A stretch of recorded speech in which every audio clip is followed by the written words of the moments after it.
Cette présentation sera faite sur la formulation suivante. Élucidons. Il ne s'agit pas d'un thème spécifique, mais nous avons sélectionné un certain nombre de références bibliques que nous avons jugées dignes d'intérêt à partager avec vous. Et pour cela, nous commençons par examiner Ecclésiastique chapitre 37, versets 27 à 28, où il est écrit « Mon fils, pendant ta vie éprouve ton tempérament. Vois ce qui t'est contraire et ne te l'accorde pas. Car tout ne convient pas à tous et tout le monde ne se trouve pas bien du tout.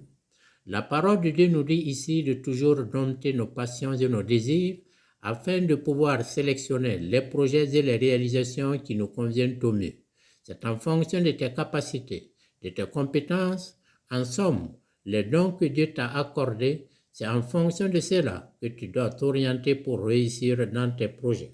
Dans la suite, nous voyons dans 1 Corinthiens chapitre 9 verset 27 où il est écrit « Je mettrai mon corps au contraire et le traîne en esclavage, de peur qu'après avoir servi de héros pour les autres, je ne sois moi-même disqualifié. » En général, c'est en suivant les désirs et les convoitises charnelles que nous commettons le péché. Et en tant qu'annonciateur de la parole de Dieu, il me revient tout particulièrement de contraindre mon corps et de le priver de la liberté nuisible pour que je sois à mesure d'éviter le péché, car je serai jugé en fonction de mes œuvres, en plus de ce que je dis aux autres. Et dans 1 Pierre chapitre 4, verset 1 à 2, il est écrit « Le Christ ayant donc souffert dans la chair, vous aussi armez-vous de cette même pensée, à savoir, celui qui a souffert dans la chair a rompu avec le péché pour passer le temps qui reste à vivre dans la chair, non plus selon les passions humaines, mais selon le vouloir divin. » C'est un appel qui nous est lancé pour qu'à l'image de Christ, nous fassions mourir nous aussi notre chair, car c'est cela qui nous permettra au mieux de mener notre vie ici-bas dans le respect de la volonté de Dieu. La source de nos péchés est charnelle, donc éprouvons toujours notre chair afin d'éviter de tomber dans le péché. Il s'agit de maîtriser et d'étouffer nos convoitises charnelles. Et dans la suite, nous voyons ce qui est écrit dans Ecclésiastique chapitre 28, verset 11, et nous lisons « Une querelle soudaine allume le feu. Une dispute irréfléchie fait verser le sang. » Ici, on nous enseigne à éviter absolument les disputes et les querelles, car elles peuvent conduire à des affrontements même mortels. En face d'une personne ou d'un groupe de personnes, si on ne peut pas calmer ou apaiser une dispute, retirez-vous tout bonnement. Et surtout, gardez-vous d'être à l'origine d'une quelconque dispute, en savant toujours doser votre langage et votre comportement. Ce que nous venons de dire est corroboré par ce qui est écrit dans Colossiens chapitre 4 verset 6 et nous lisons que votre langage soit toujours aimable, plein d'à propos, avec l'art de répondre à chacun comme il faut. Et dans la suite, nous voyons dans 1 Corinthiens chapitre 12 verset 8 à 11 et nous lisons à l'un, c'est un discours de sagesse qui est donné par l'esprit, à tel autre un discours de science selon le même esprit, à un autre la foi dans le même esprit, à tel autre les dons de guérison dans l'unique esprit, à tel autre la puissance d'opérer des miracles, à tel autre la prophétie, à tel autre le discernement des esprits, à un autre les diversités de langues, à tel autre le don de les interpréter. Mais tout cela, c'est l'unique et même esprit qui l'opère, distribuant ses dons à chacun en particulier comme il entend. Ici, on nous parle des dons de Dieu, qui sont multiformes et variés. Et Dieu donne ce qu'il veut à qui il veut. Dans quel objectif Dieu a diversifié ses dons aux hommes? Voyons cela au niveau de la diapositive suivante et nous lisons dans 1 Corinthiens chapitre 12 verset 7. À chacun la manifestation de l'esprit est donnée en vue du bien commun.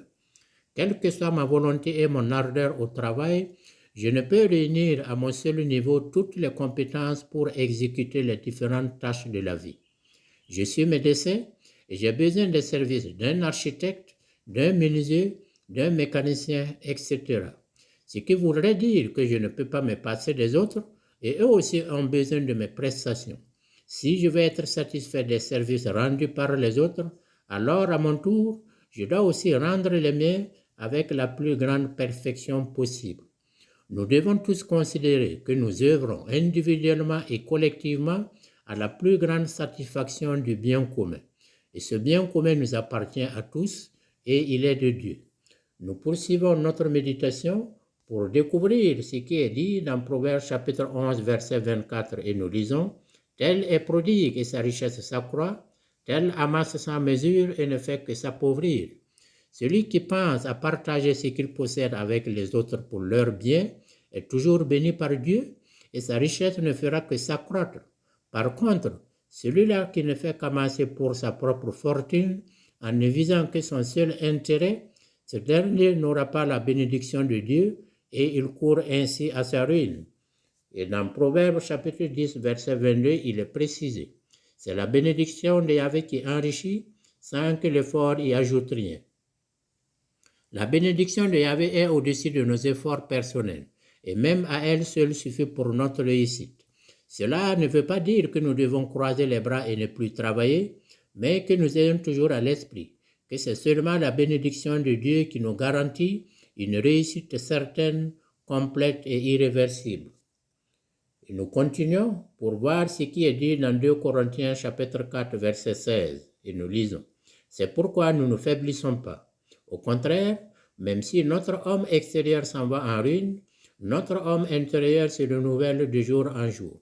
Ceux qui croient en Christ, ceux qui ont donné entièrement, car il ne faut pas faire de l'équilibrisme avec Dieu, donc ceux qui ont donné entièrement leur cœur à Dieu et qui mettent en pratique ses enseignements, ceux-là aussi connaîtront un vieillissement physique naturel lié à l'âge, mais ils verront leur être intérieur se renouveler et se rajeunir. C'est-à-dire que la parole de Dieu nous permet de nous construire de l'intérieur. Et dans Isaïe chapitre 40, versets 30 à 31, nous pouvons lire « Les adolescents se fatiguent et s'épuisent, les jeunes ne font que chanceler. Mais ceux qui espèrent en Yahvé renouvellent leur force, ils déploient leurs ailes comme des aigles, ils courent sans s'épuiser, ils marchent sans se fatiguer. » Ne restons pas au stade adolescent dans la mise en pratique des enseignements de la parole de Dieu, mais grandissons et atteignons le stade de maturité dans la foi et dans les œuvres du Christ. Et c'est en cela que nous trouverons de la force et de l'énergie qui nous permettront d'aller toujours de l'avant. Et dans la suite, nous lisons dans Matthieu chapitre 6, versets 31 à 33. « Ne vous inquiétez donc pas en disant, qu'allons-nous manger? Qu'allons-nous boire? De quoi allons-nous nous vêtir? Ce sont là toutes choses dont les païens sont en quête. Or, votre Père céleste sait que vous avez besoin de tout cela. Cherchez d'abord son royaume et sa justice, et tout cela vous sera donné par surcroît. » Nous avons des besoins existentiels de base, et nous nous battons tous les jours pour les satisfaire. Et nous oublions toujours que Dieu est là, et il est au courant de tout cela. Et Dieu veut que de façon prioritaire, nous visions d'abord son royaume céleste, en faisant du bien sur la terre, et lui, en nous promettant la vie éternelle, satisfera du coup à nos besoins existentiels. À ce moment, nous gagnons des deux côtés, et sur terre et au ciel. Et dans Jean chapitre 15, verset 7, nous pouvons lire « Si vous demeurez en moi et que mes paroles demeurent en vous, demandez ce que vous voudrez et vous l'aurez. Si vous croyez en moi en mettant en pratique absolue mes enseignements, il ne faut pas choisir d'observer les enseignements du Christ qui nous arrangent et laisser les autres. Donc, si vous croyez en moi en mettant en pratique absolue mes enseignements, je serai là pour répondre à toutes vos sollicitations. C'est ainsi que Dieu nous parle. La parole de Dieu que vous venez d'entendre est tirée de la Bible de Jérusalem que je vous présente ici. C'est à travers cette Bible que Dieu nous a parlé, le vrai Dieu.